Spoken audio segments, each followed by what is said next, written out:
Hello friends, in this video I will show you how to increase display duration of notifications in Windows 11. So very simple and basic way. Click on Start, search Settings,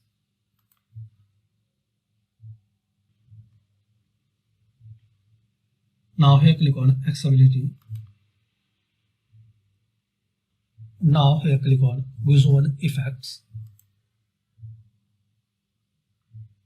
You will see this option, dismiss notifications after this amount of time.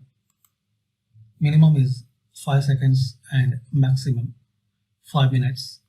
So you can select your desired time like 30 seconds, 1 minute or 5 minutes.